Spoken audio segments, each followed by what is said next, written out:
Good evening. Welcome to New Horizons.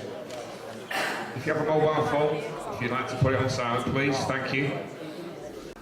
Right, massive welcome for the first time here, Steve Johnson with Provable Predictions. Steve claims abilities of being able to see future events, most of which seem to occur. He decided to test himself and these abilities by recording them with a third party as they occurred, and then await the outcome. Tonight Steve brings the third party in the form of investigator of all things paranormal, Steve Mera, who has recorded many of these predictions and is in possession of the documents to prove the claims. Ladies and gentlemen, please welcome both Steves. Okay, so where do we stand as scientific establishment of parapsychology? What is required? This is what's required nowadays. After statistical analysis, the results must show significant below chance factor odds. In other words, what's the chance of you finding it? What's the chance of something happening? The results must be consistent, so to undergo test procedures. In other words, we don't just want 1 or 2 or 3. We want consistency. We want to be able to bench test it over and over and over again. Now, unfortunately, science hasn't progressed very much. That's our best way on, our best method of testing, is to continually do it. And over a period of time, the conclusions are reached. The systematic approach and methodology of the results must be replicatable. In other words, they must be able to happen over and over again in the same method, in the same way, without changing anything. The results must be time-stamped and accurately collated and documented. Now that's lucky for us, we can do that very easily for you nowadays. Simple through time-stamped secure emails. They're used in court of law. If it's good enough for the court, it's good enough for us. And that's a really good method of doing it nowadays. All data must be double-checked, demonstrating target hits and accuracy. Target hits are when they get things right. And the accuracy is how much accuracy do they have on getting them right. Are they just getting it right or they're bang on? Psychoanalysis of the actual subject even must be carried out before pre-conclusive stage. In other words, we have to find out what these people are like as well. Do they have some form of condition? We've heard about people who have had severe injuries to the head and developed amazing extrasensory perception. We've had people who have had near-death experiences and come away with some type of new zest for life and sometimes an unusual extrasensory perception. I believe the abilities lies in us all, and sometimes, we're kind of a bit dormant. But I think in humanity, we have these abilities. And I think as time goes on, as humanity is progressing, more and more of these unique cases are becoming known worldwide. It could be simply that humanity is developing. We're moving on. We're changing. We're developing as in time. The species is evolving, in a sense of speaking. And I don't normally go down Darwinism, but all data must be logged, demonstrating statistical analysis results, because those have got to be proven and shown and sent around to different places. And all theories must be first considered before conclusive stage. Are they cheating? Is somebody in on it? If we change the location, if we change the time, change the date, change the place, does it make a difference? People can pull off some fantastic hoaxes these days, absolutely fantastic ones. So we have to completely try and rule all them out as well before we even reach any conclusive stage. So then we come to Steve Johnson. Now, Mr. Johnson contacted SCP approximately, it's actually just over 10 years now. He claimed to have precognitive dreams, visions, dreams of events take place in the future within his lifetime. He was immediately placed onto the scientific monitoring program by SCP. Each and every event is sent to SCP via Yahoo email servers. And people actually have asked, I've had the question, we've had the question many times, emails can be manipulated. So it came really handy when we got a documentation back from Yahoo mail servers themselves, stipulating that they couldn't be changed. Time-stamped. It's very important. Every event is time-stamped and date-logged through Yahoo email servers. Mr. Johnson also, on occasion, demonstrates other false actions through perception. Well, when you have somebody who's so gifted in precognitive information, most of the time it stands to reason that they might have other abilities. A little bit in something else, a little bit in something else. For us, though, we focus on the precognition because we look for evidence. Hundreds of events have been collated demonstrating evidence to his ability. Hundreds, and I mean hundreds. He has influenced the lives of many people. Some are very well known in the media. I'm sure Steve may mention a few of them to you when he comes on. And it's quite amusing how we became acquainted when I first talked with Mr. Johnson when he first rang me, and I'm sure he'll tell you about that story because it's quite an interesting one. These are some of the information that's been sent out to scientific establishments around the world. You note the date was in 2004, when she was originally sent. I've been a parapsychologist for a number of years and received many claims such as of the phenomena. These incidents are usually far and few between and inconsistent. When I first discussed such incidents with Mrs. Johnson, I was sceptical but objective. Rarely does such a phenomenon rear its face, so often tempting test procedures.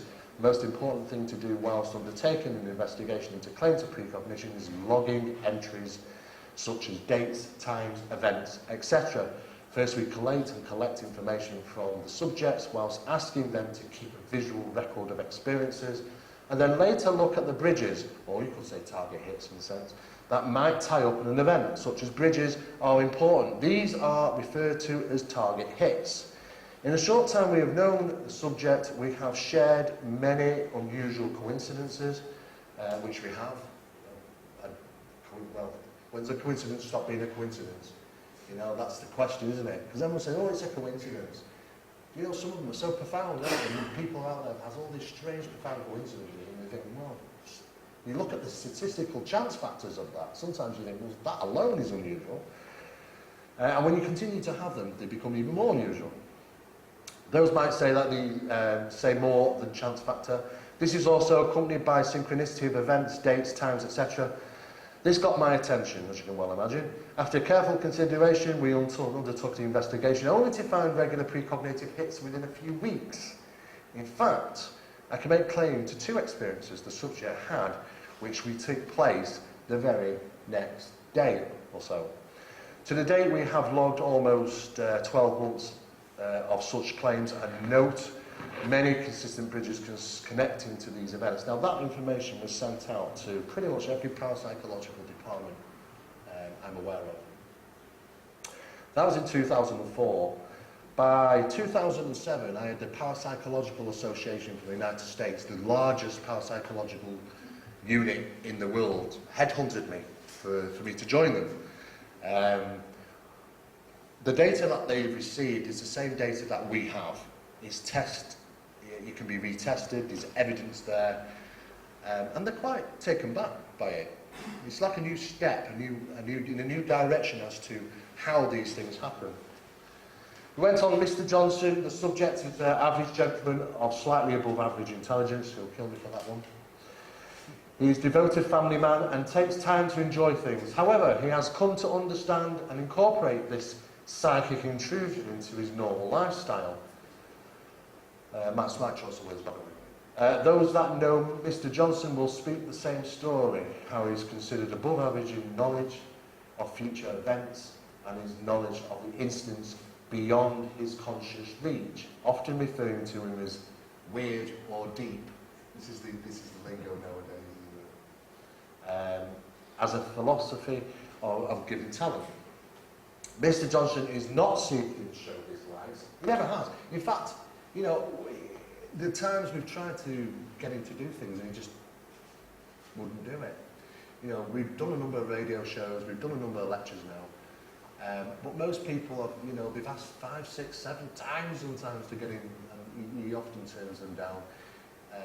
Of course, there are many reasons why he does that. Goes on to say, Mr. Johnson is not seeking to show his lights, needs to inform and assist as much as possible regarding probable upcoming acts of terrorism, disasters, etc. Mr. Johnson is a roller coaster rider of wonder and can easily demonstrate his skills in other areas of extrasensory perception. It is my opinion that the subject, Mr. Johnson, does demonstrate his accessibility in obtaining precognitive information via visual stimuli, lucid dreaming, and subconscious interpretation of thoughts. Such claims are open to testing and information obtained ourselves. The scientific standard of parapsychology can be used to validate this above, and we have done. Our protocol is to assess conditions used to officially log and document all clients' claims, and then later date to look for the target hits and assess their accuracy. Such clients often fall into the 3 to 20% range. That's interesting. Most clients fall into 3 to 20% accuracy scale. And much of their information is usually deemed non-accurate and unnecessary to the study program. However, over a short period of time, Mr. Johnson demonstrates a consecutive, and it was consecutive hits with an outstanding 60 to 95% accuracy. A figure, I'll be honest with you, I have never seen that figure in my... I've been in this subject for 31 years. As a parapsychologist, I haven't come across those figures before, so this is quite new to me 10 years ago.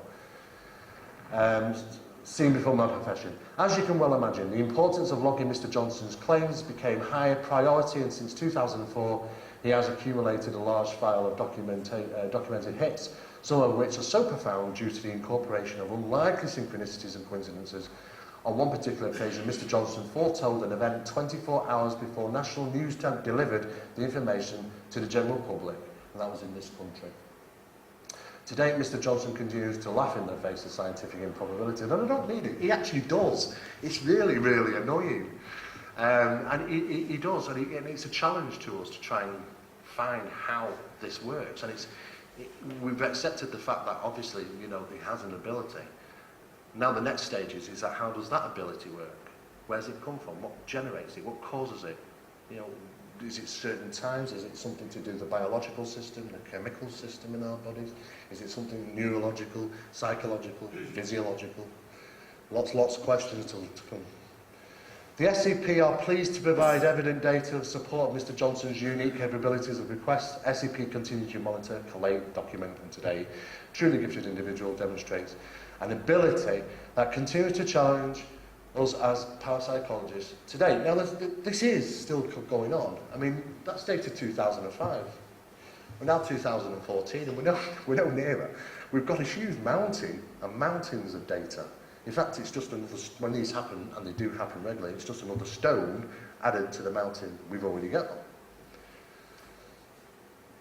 To finish off there, it is important to remind you about the chance factors involved, just these 3 listed accounts.